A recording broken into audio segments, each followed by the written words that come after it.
Hello, I hope you're doing well.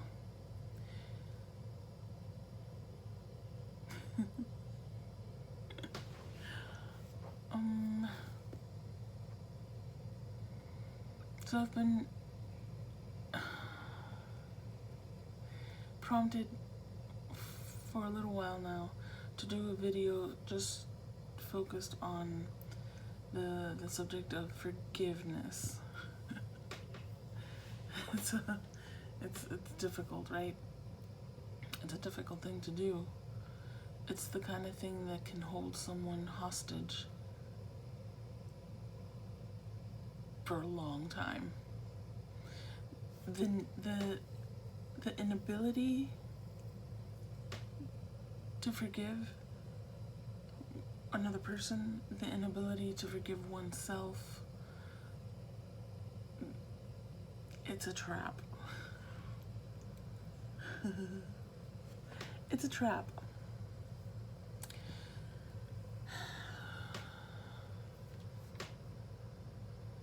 So anyway, I just wanted to talk about it from my own perspective, just based on things that I've meditated upon, that I've read here and there, that I've really just pondered on. You know, I think a lot. Too much. I think too much. But it's good. It's a good thing. I'm saying right now it's a good thing.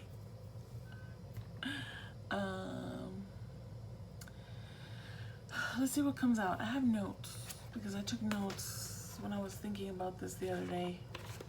So I have like 3 pages of notes.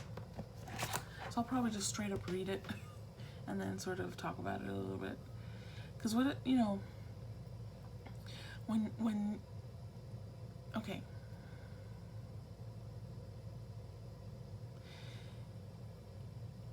How do you know you have to forgive, right? Forgive someone or forgive yourself because you're feeling guilty about something. If you're feeling guilty about something, it's because you did something that was out of character, something that didn't put forth your best,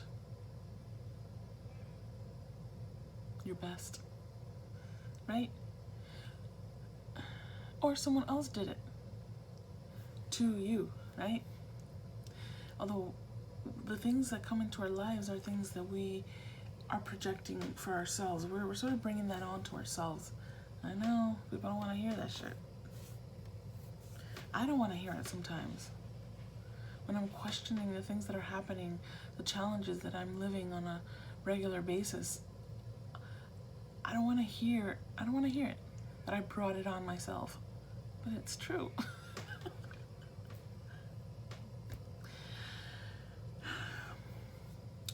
So you feel guilty. It's okay to feel guilty. This is what I wrote. Guilt is a reminder of the behaviors and thoughts that no longer serve you. Guilt? Oh man, why do I feel guilty? Because I did a really shitty thing. I said a really mean thing. I thought a really horrible thing. Because even your thoughts, you can feel guilty about. I sure do. So, guilt is a reminder of behaviors and thoughts that no longer serve you. It's an opportunity. It's an opportunity to repair whatever is associated with that event, that thought, that action that is making you feel guilty. So it's just a reminder, right? You feel guilty. Instead of dwelling in that feeling, you're like, I'm feeling guilty. What can I do about this?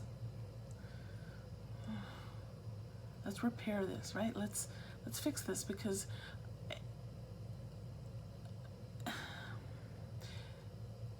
we usually feel guilty about stuff from the past, right? Even if the past was yesterday, you are no longer that person that you were yesterday. You are this person here right now, this very second. And that's why there's always an opportunity to improve. There's always an opportunity to do better, to learn, to become the better you, the best you that you are, right? The best version of yourself. There's always that opportunity. It's like a clean slate. Every second is a clean slate, as far as I'm concerned. As far as everybody's concerned. So, and now let's differentiate between guilt and shame. Ooh. They're similar, but very different. They have a similar sort of flavor, essence, but they're very different things. Because guilt is, you become aware of, man, I did a really shitty thing. Fuck. Right? Shame is deeper. Shame has roots that dig into yourself, your soul, your heart, whatever. Shame has roots, right? It's attached to a negative energy because it wants to keep you there. Shame is not fruitful. Shame is just the bad feelings. It keeps you in that darkness. It keeps you in that dark pit. It doesn't let you see. It's sort of like shame is guilt that's just been left untapped, unfixed. Shame is what guilt becomes when you don't deal with it, right? Because when you don't deal with your guilt, then negative energy attaches to it, and it's like, oh yeah, they're not dealing with this shit. Let's add more to it. And now it becomes this heavy rooted thing that now you're gonna have to work much harder at pulling that out.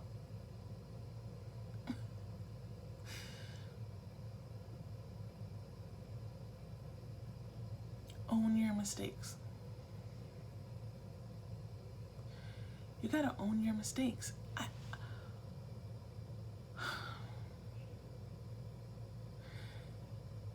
Why do we avoid that so much? It's because it's embarrassing. We don't want to admit that we were able to do such a thing, whatever that was. It's embarrassing. I don't want to admit that I was that person.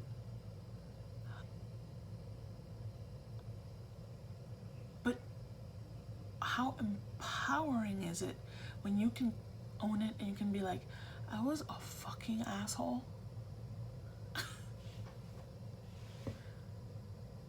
I was the biggest jerk ever. Who was I? Who was that person? You're right, you're not that person anymore.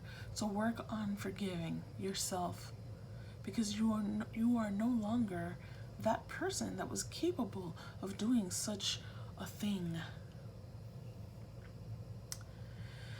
Own your mistakes, and the sooner you do it, because we're human. We're human. Hello, we're human. You're gonna make mistakes on a regular basis. But the quicker you own your mistake, the quicker as it comes out. If you didn't take time to say something and it came out wrong, oh man, I'm so sorry I said that. I wasn't thinking clearly. Whatever. Catch it as quickly as you can. You get better at that when you start to really look at the big stuff in your life.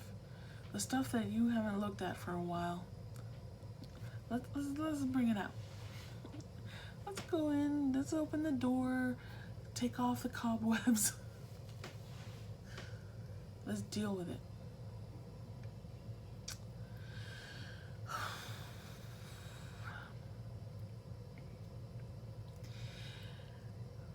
And if you haven't seen my little 4-part video about how to begin your spiritual journey,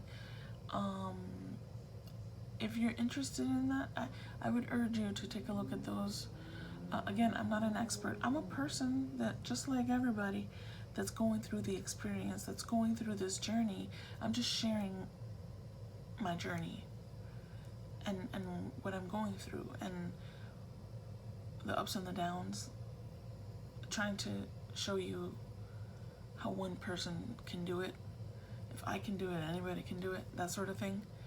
And I'm not perfect. I make mistakes on a regular basis. And there's things I still haven't been able to deal with. It's a journey. I haven't reached my destination. I don't even think there is such a thing. The journey is where it's at. The journey is where the fun is, right? Because you're learning, you're growing, you're tapping into your power, not out of ego, out of just understanding how much in your own hands your happiness, your destiny, your life is. It's all in your hands. It's not some mumbo jumbo secret magic voodoo. It's within you. How are you able to tap into that? By really dealing with the negative stuff that bogs you down, that keeps you trapped, that keeps you in fear, that keeps you in anger, the stuff that you're not comfortable with. If you really look at yourself, you're not comfortable with anger, with judgment, with fear, with sadness, depression. You're not happy with any of that. That's what keeps you dissatisfied in your life. Then fucking take a look at it. Let's start to look at our stuff and just deal with it. Imagine if everybody did that. If everybody really started on their journey of self-discovery, of really looking at yourself, we would have a better world just by doing that. Because people would be more mindful, people would be more conscientious, people would be more compassionate, more understanding. But when we're in our sounds like a demon, doesn't it? Kind of is. When we're in our own misery, we want everybody else to be the same. Because when you see someone in their happiness, in their confidence, it reminds you of what you are not looking at within yourself. That's why I've lost so many subscribers. Because of that.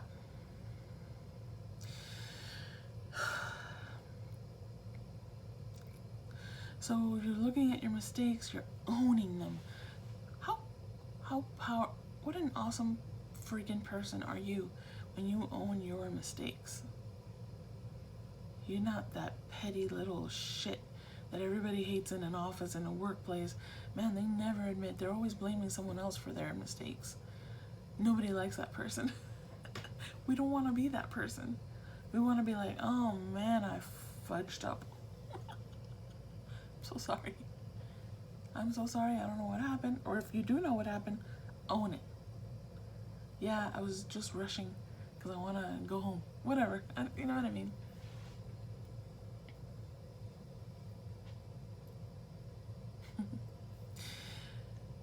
So, the reason why I mentioned the series of the 12 steps for spiritual journey, because in I think it's video 3, I talk about the step about making amends with the people in your life that you have hurt or that you have wronged, right? And that's the next thing here is make yourself ready. Start to make yourself ready to apologize to anyone that you may have hurt. And that's not easy to do. But it becomes easier to do when you know, it takes two to tango, right? So just because in that scenario, the other person might not be interested in hearing your apology because they might not have done the processing that you're doing. You have to be okay with that. And that's what making yourself ready to apologize is about. It's not just the anxiety of actually having to say it, right? It's the anxiety of being ready for that person's reaction. It's not just about you, because now you're intruding on a person. Oops. And it's not necessarily a bad thing. If they're not ready in that moment to hear it, it's in there. It's a little seed. You've put the seed in there. And eventually, at whatever point in their life they're ready to hear it or feel it, it'll happen. You have to be ready for all of the scenarios that could happen. You can have the perfect scenario where the person's like, thank you. I forgive you. I accept your apology. Ah! Yay! That's the perfect scenario, right? The total opposite of that is, hey, I want to apologize for, fuck you, you asshole. That's the other side of it. That's the other side of it. Gulp. Damn it. Oh. Or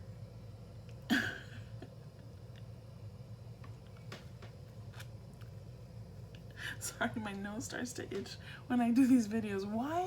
I don't know why. Ugh. I don't know why.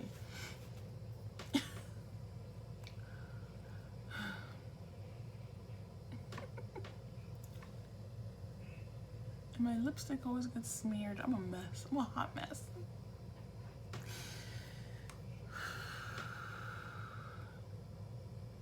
Yeah, so you have to make yourself ready for all of the scenarios that might or might not happen.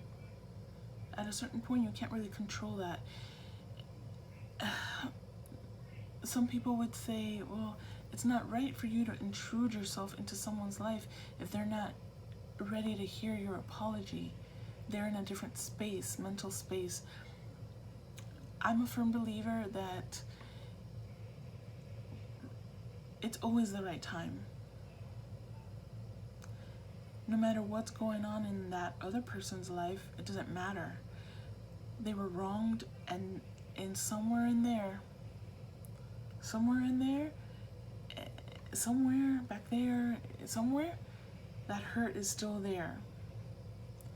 Or else they would have communicated with you about what the situation, I mean, I'm talking about stuff that affects interactions between two people here, okay? And we all know those scenarios. We've all, as soon as I said that, you can think of several scenarios in your head. Damn it, yeah, okay? Did that make sense? So let me read what I wrote here. Make yourself ready to apologize to anyone you may have hurt. You can only honestly do this when you have been able to forgive yourself, because it will allow you to fully step into your accountability. And forgiving yourself is the hardest it's the hardest thing to do, because we are so hard on ourselves. Because we're so disconnected from our true selves. We don't see our divine selves within us, right? We don't see our own divinity and how precious we all are. And we certainly don't see it in others. But if you can't see it within yourself, so, it's hard to do. It's hard to forgive yourself.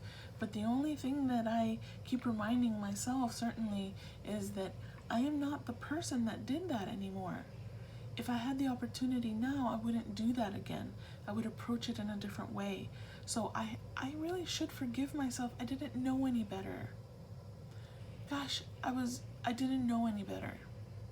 I was hurt. I was angry. I was in a dark place, whatever the case might be. I was disconnected from myself, which is typically the case. So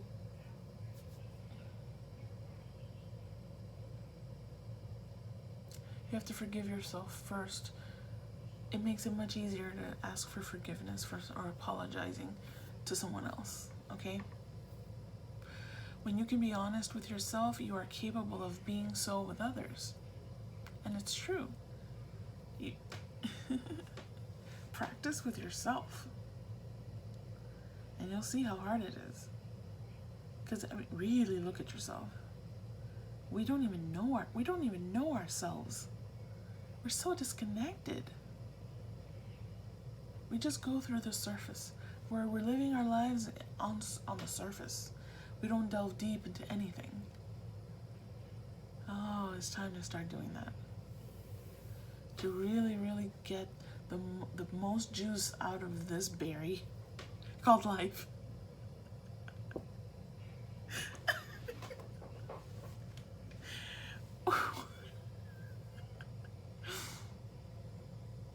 Whatever. Do berries give juice? Yes, they do. Strawberry juice, right? Raspberry juice. They're juicy. They give juice. My analogy is great. Yeah. I stand by it.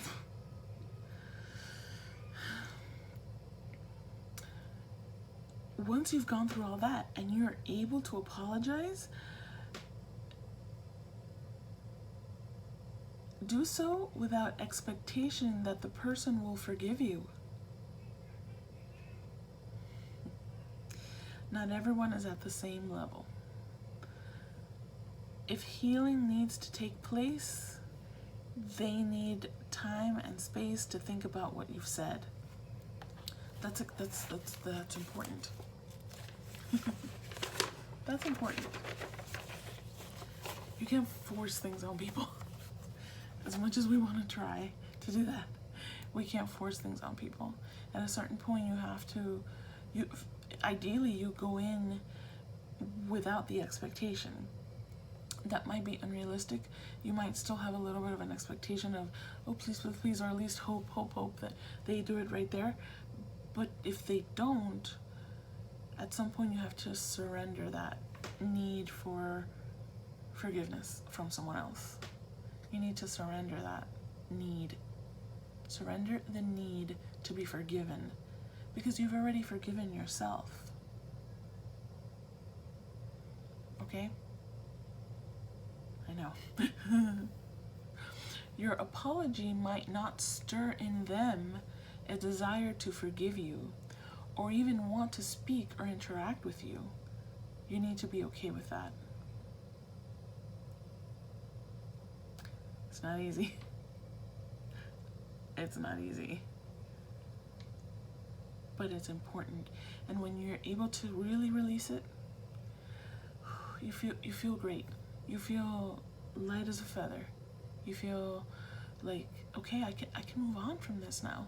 I can move on. Because I've forgiven myself, I've let them know that I did them wrong. That I did something wrong to them. They at least know it. Now they go through their own process. It's not up to you to heal someone. It's not up to you to fix someone. It's not your job.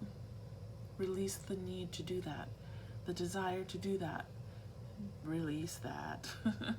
It's not your job is to heal yourself. To fix yourself. Nobody else. I know.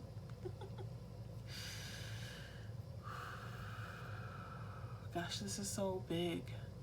This is so crucial. It's important.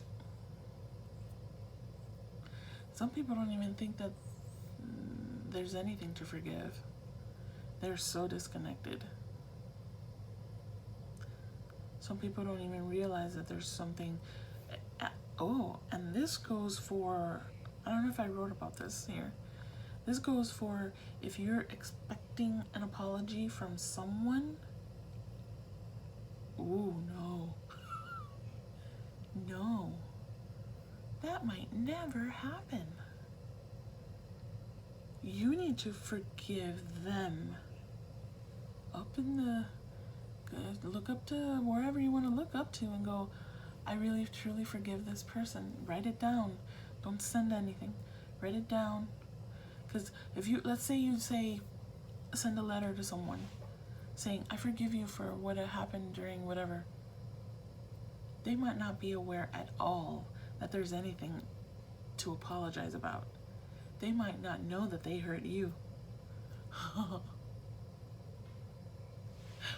Oh yeah.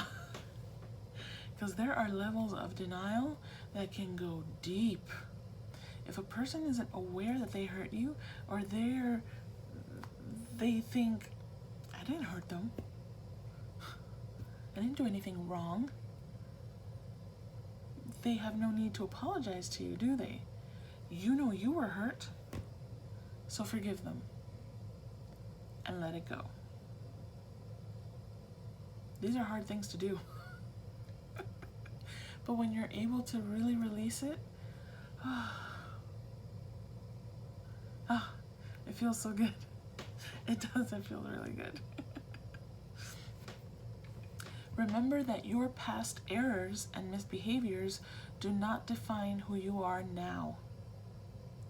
They now serve as reminders of who you no longer are. That's the guilt, right? It's reminding you who you no longer are. It's like a stranger did that. Forgive the stranger. It's easier to forgive others. If you see yourself as a separate person, it's almost easier to forgive yourself. Whatever you gotta do. Be glad that you have learned. Be glad that you have learned. Or use it as an opportunity to learn, if you haven't already learned. To be able to change how you would react or behave if the same scenario happens again in the future. You are now better equipped to handle it in a more loving, peaceful, positive way. If the same scenario comes to you again, now you know how to not act. Now you know how to act. Okay. Forgiveness is a long, tricky process. Guilt can cause pain, physical, mental, spiritual, all kinds of pain. It can actually, affect your health. It can. And guilt can detach you from who you truly are by it becoming shame, right? You ignore the guilt, it builds up, it starts to develop roots, and that becomes shame. Now you're like, I'm this person that has shame. You can't recognize who you truly are. Don't let it get to that point. And if it's already gotten to that point, just start to heal that by recognizing that you are not that same person. Again, pray on it, meditate on it, do whatever you gotta do. Go to Reiki healing, balance your chakras, your energy centers, whatever. Do it all. Do it all. Go into nature, go to the beach, sit in the water, in the ocean, in a river, flowing water. Go into the forest, sit next to a tree. You know what I mean? Start to connect with those parts of you that have peace, that are guilt-free, shame-free.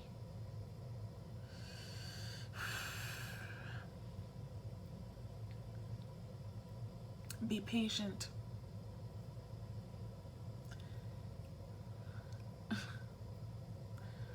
Patience, man. Gosh. Patience. Be patient with yourself during this journey of self-awareness. Because that's what it is. It's a journey of self-awareness.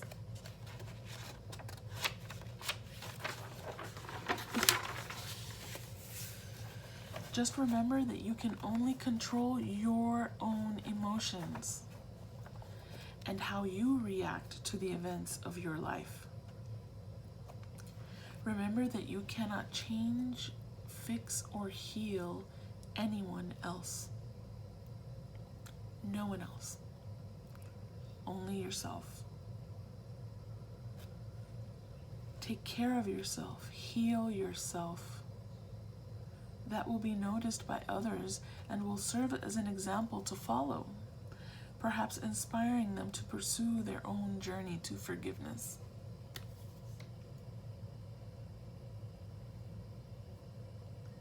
That's how you fix others, by not focusing on them at all. by focusing on yourself, your own journey to healing, to fixing yourself. And then others start to notice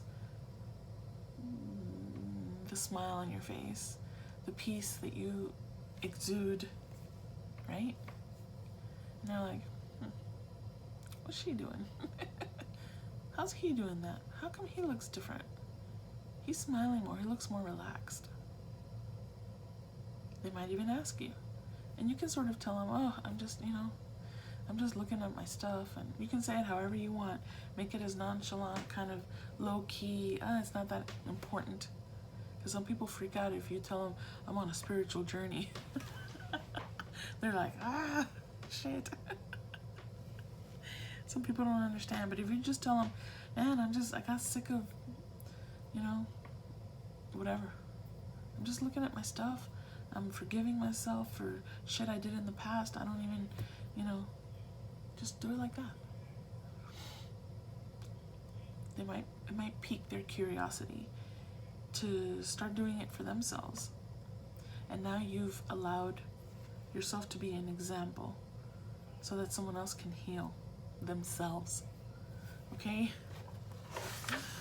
Gosh, I hope that all made sense. Another thing which goes along with this,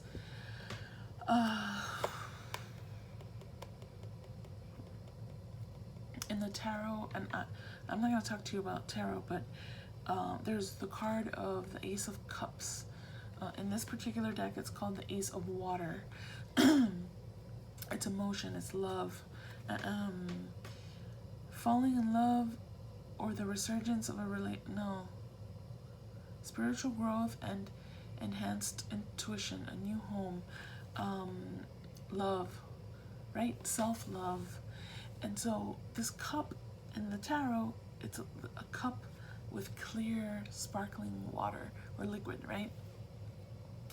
And the journey of the cup section of the deck is, what do you do with these cups? These cups represent relationships. These cups represent the love in your life.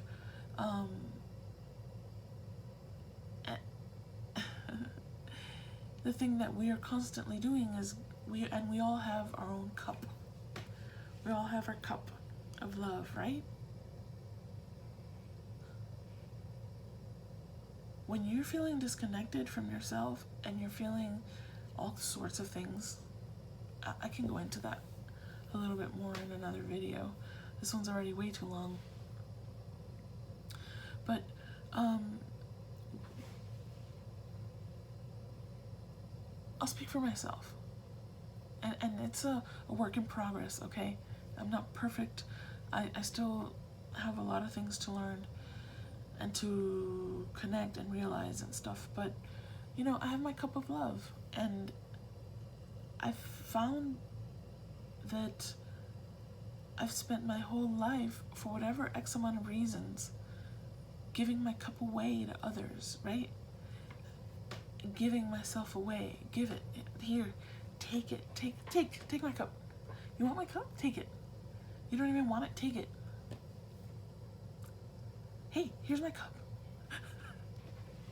I'm like that person that stands on the sidelines when there's a marathon and the runners are coming by, giving a cup. That's me. Here, take my cup. And then I'm not left with anything for myself. So that's where my insecurities come from, and my self-loathing and negative talk and all of that. Self-esteem issues. Because I haven't given myself my own cup of love. And I've started to do that. Now I've started to do that. I had given so much of my liquid, my clear love liquid. Now that sounds wrong.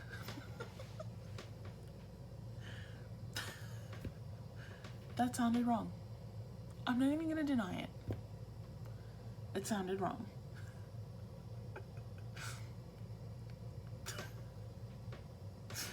You know what I mean?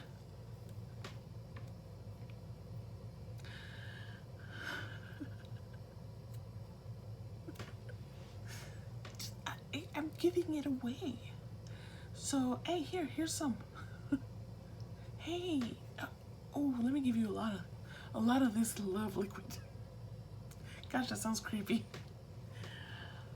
And then I'm like, oh, there's nothing left for me. I don't have any. So now, by starting to meditate, by starting to process my life, my things, all of it, the clarity that's coming back, it started to fill my cup again. I've given myself my cup. Give it to myself first, so that I can. It's a beautiful thing. It's beautiful. You give yourself your own cup of love, okay? So that you are a person that is well balanced, and like I said, I'm not perfect. I still have so much to learn. I still have moments when I'm not my most beautiful, loving, authentic self, right? It's a work in progress. I have good days, I have bad days, I have challenges that are overwhelming sometimes. I have loneliness, I have all of those things. I feel the things that everybody feels. Anger, frustration. But I also see the other things. And so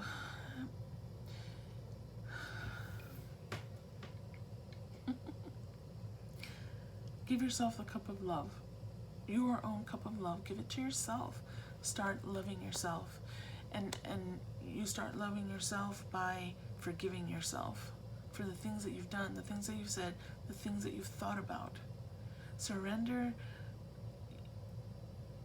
the need to fix anybody. Surrender the need to... Other people can't love you if you don't love yourself. And you can't love yourself if you still have stuff that you feel you're a horrible person because you did X, Y, and Z. That's why forgiving yourself is so important. Before you forgive anybody, you have to forgive yourself first. And when you start to forgive this and that and the other, that shame, that big root, ball of roots that shame has built around your guilt starts to wither away. Starts to wither away. And your cup of love starts to fill up more and more. And then when it's full and you're a better person, things start to happen in your life. Good things start to come your way. Because you're being your authentic self. I hope that made sense. If you've watched this video, please like it. Just for the heck of it. Alright. That's it. That's all I got for now. Thank you so much for watching. Till next time. I was gonna say namaste. I guess I say that in my other channel. Namaste. Thank you for watching. Mwah. Bye.